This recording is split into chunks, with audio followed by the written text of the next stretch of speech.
मैं मुदस्सिर और आप देख रहे हैं हिंदराज.com, खबर वही जो आपके लिए सही। आज हमारे साथ मौजूद हैं एक्स सपा नेता, मौजूदा MIM नेता। ये मैं इसलिए बोल रहा हूँ क्योंकि ये जो चुनाव, जो यूपी चेयरमैन का जो चुनाव हुआ है, इस मौके पे इन्होंने पार्षद के लिए टिकट लिया था, इनकी पत्नी ने। और इस मौके पर जो समाजवादी पार्टी के लोग हैं उनको ये रास नहीं आया। आरोप है जो सोशल मीडिया के ऊपर ट्रोल करने की कोशिश की गई है। ट्रोल में अपशब्द कहे गए हैं, आरोप लगाए गए हैं। आज हमारे साथ मौजूद हैं यामीन खान अब्बासी। मैं इनसे पूरा मामला जानने की कोशिश करूंगा। आप पर किस तरह के आरोप लगाए गए हैं और इसकी आपने सूचना दे दी थाने में? देखिए, इस समय नगर निकाय का जो चुनाव हुआ था उसमें मैं समाजवादी पार्टी से टिकट मांग रहा था, समाजवादी में था। लेकिन समाजवादी द्वारा जब मेरे काम की और मेरी तमाम जो एजुकेशन की तवज्जो नहीं दी गई, उसके बाद लास्ट टाइम तक मैं पार्टी को बचाने के लिए और मेरी क्या तमाम लोगों का पैसा लेकर के टिकट समाजवादी ने बेच दिया। तो मैंने आखिर में AIMIM पार्टी को ज्वाइन किया और अपनी पत्नी को वार्ड नंबर 85 बादाम नगर से पार्षद का चुनाव लड़ाया और पार्षद का चुनाव संपन्न हो गया। बेशक हम चुनाव नहीं जीत सके, लेकिन सिविल लाइन में कई वार्ड ऐसे थे जहां पहली बार समाजवादी को टक्कर में AIMIM को लाके रख दिया। इससे समाजवादी पार्टी के लोग बौखला गए। समाजवादी पार्टी के लोग द्वेष भावना की राजनीति करने के लिए सोशल मीडिया पर मेरे खिलाफ और फेसबुक पर तमाम भद्दी गालियां, तमाम ऐसी चीज़ें जो अपनी ज़ुबान से मैं नहीं ले सकता, वो सारी FIR में मैंने लिख करके दिया है। उन्होंने मेरे खिलाफ़ तमाम टिप्पणियां की और सोशल मीडिया जो फेसबुक पर कोई टिप्पणी कर रहा है तो वो पूरा वर्ल्ड देखता है। तो मैं उससे आहत था। एक तो मेरी टिकट कटा, दूसरा मैं चुनाव हारा और उसके बावजूद समाजवादी के लोगों ने एक षड्यंत्र रच के मेरे खिलाफ़ सोशल मीडिया पर तमाम तरह की बुराइयां लिखी जिनमें सच्चाई कतई नहीं थी।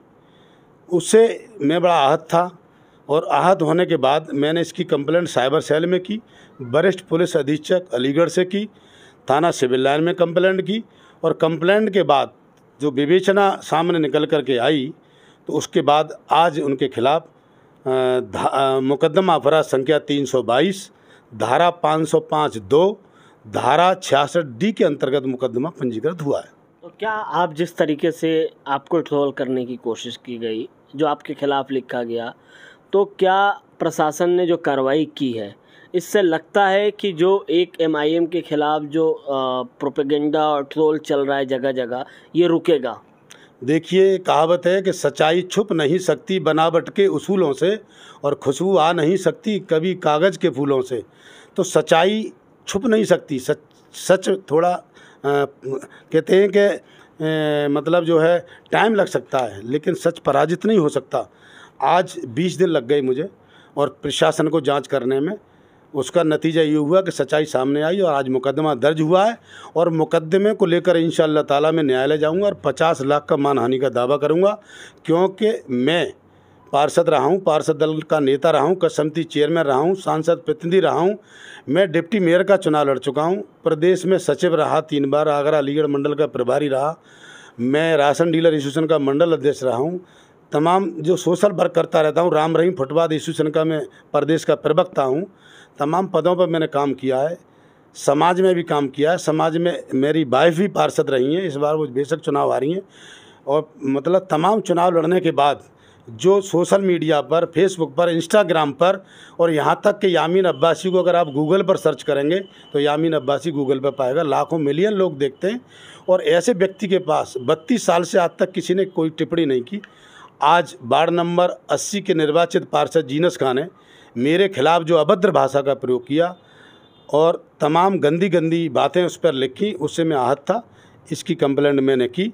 और देखिए, अगर व्यक्ति को इज्जत पे हमला करता है, इज्जत से बड़ी कोई चीज़ नहीं होती, और इज्जत पर जब हमला करता है तो फिर उसे स्वीकार नहीं किया जा सकता। आगे अब आपकी क्या रणनीति रहेगी? क्या जो आपके पूर्व साथी रहे हैं पार्टी के और आपने पार्टी बदल दी, तो क्या लगता है कि अब आपको राजनीति करने के दौरान बहुत से लोग आपके पहले के पार्टी के लोग आएंगे, बीच में ट्रोल करने की कोशिश करेंगे, तो क्या लगता है ओवैसी के जो आप पार्टी से जुड़े हैं, ओवैसी जो काम कर रहे हैं, तो क्या लगता है उनके विचारधारा में काम करने में वाकई आपको इन सब चीज़ों का सामना करना पड़ेगा और क्या उपाय है? देखिए, हमारी जो पार्टी के राष्ट्रीय अध्यक्ष है, उनकी जो विचारधारा है और जो माइनॉरिटी और मुस्लिमों के लिए और तमाम जो दलित, वंचित, शोषित समाज के लोगों के लिए जो वो आवाज़ उठाते हैं, शायद किसी भी पार्टी का, सेकुलर पार्टी का तगमा पहनते हैं, चाहे वो कांग्रेस हो, बसपा हो, समाजवादी पार्टी हो।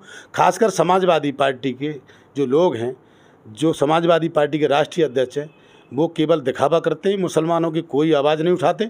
अगर कोई यादव समाज का आदमी शहीद हो जाता है, उसके घर जाते हैं, उसकी सरकारी मदद करते हैं। मुसलमानों के साथ कोई भी अत्याचार होता रहे, किसी के घर नहीं गए, किसी की कोई मदद नहीं की। और ओवैसी साहब, वो उत्तर प्रदेशी नहीं, हिंदुस्तान के किसी भी कोने में अगर किसी के साथ जाति होती है तो उसकी आवाज़ सड़क से लेकर संसद तक उठाते हैं। और मैं उनकी नीतियों से प्रभावित हूँ। और मैं ही नहीं, पश्चिमी उत्तर प्रदेश में चाहे संभल हो, कुंदरकी हो, सहारनपुर हो, हसनपुर हो, मेरठ में आप देखिए 1,28,000 से ज़्यादा वोट मिले हैं। और इंशाल्लाह ओवैसी साहब जल्द ही धन्यवाद रैली करने आ रहे हैं मेरठ में। और हो सकता है कि वो संभल से चुनाव पार्लियामेंट का लड़ें 2024 का। सिकंदराव में आपके बगल में बहुत अच्छे मतों से चेयरमैन जीते हैं। और आपके ये है तुम्हारा बदायूं है, गुन्नौर है, तमाम लोग समाजवादी छोड़ करके MIM की पार्टी और MIM के राष्ट्रीय अध्यक्ष ओवैसी के संघर्ष और उनकी आवाज़ उठाने की नीतियों से प्रभावित होकर के, इफेक्टेड होकर के पार्टी ज्वाइन कर रहे हैं। आए दिन आप सोशल मीडिया पर देखिए, तमाम समाजवादी लोग, तमाम अन्य पार्टियों के लोग छोड़ करके आज AIM ज्वाइन कर रहे हैं। तो हमारे साथ मौजूद थे पूर्व सपा नेता, मौजूदा MIM नेता यामीन अब्बासी, क्योंकि ये खुद भी कह रहे थे पहले मैं सपा में था, हमने MIM और ओवैसी की नीतियों से प्रभावित होकर ज्वाइन किया। और ऐसे में हमारे पुराने सपा के लोग ट्रोल करने की कोशिश कर रहे हैं, जो हमारी छवि खराब की जा रही है, और इस पे कानूनी लड़ाई लड़ेंगे। मेरी ट्रोलिंग हुई है, अब इस तरीके से किसी और MIM नेता के साथ ना हो, और इसलिए ये कानूनी कार्रवाई के लिए हमें मजबूर होना पड़ा और किया, और इसका समाधान कानूनी तरीके से निकलेगा।